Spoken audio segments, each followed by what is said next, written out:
If we find that the President of the United States abused his power and invited foreign interference in our elections, or if he sought to condition, coerce, extort, or bribe an ally into conducting investigations to aid his reelection campaign and did so by withholding official acts, a White House meeting, or hundreds of millions of dollars of needed military aid, must we simply get over it? Good evening and welcome to Metro Focus. I'm Jenna Flanagan. We begin tonight with a historic day on Capitol Hill as the impeachment proceedings against President Donald J. Trump go public for the first time, unfolding live on national television before a divided nation. It is the fourth time in American history a president is facing impeachment and the possibility of being removed from office.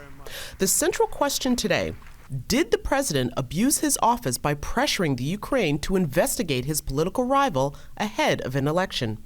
Did the president and his allies try to withhold military aid to that country until that investigation was announced publicly? In short, was there a quid pro quo?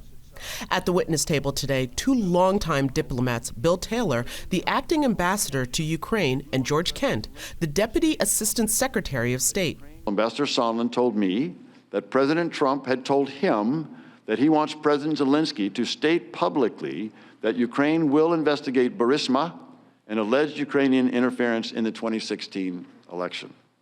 In fact, Ambassador Sondland said, everything was dependent on such an announcement, including security assistance. In mid-August, it became clear to me that Giuliani's efforts to gin up politically motivated investigations were now infecting U.S. engagement with Ukraine, leveraging President Zelensky's desire for a White House meeting. Today's hearing broke down sharply along partisan lines. Democrats insisted the testimony pointed to a clear quid pro quo on the part of the president, while Republicans accused Democrats of pursuing a smear campaign and demanded they be able to question the whistleblower who sparked the impeachment inquiry.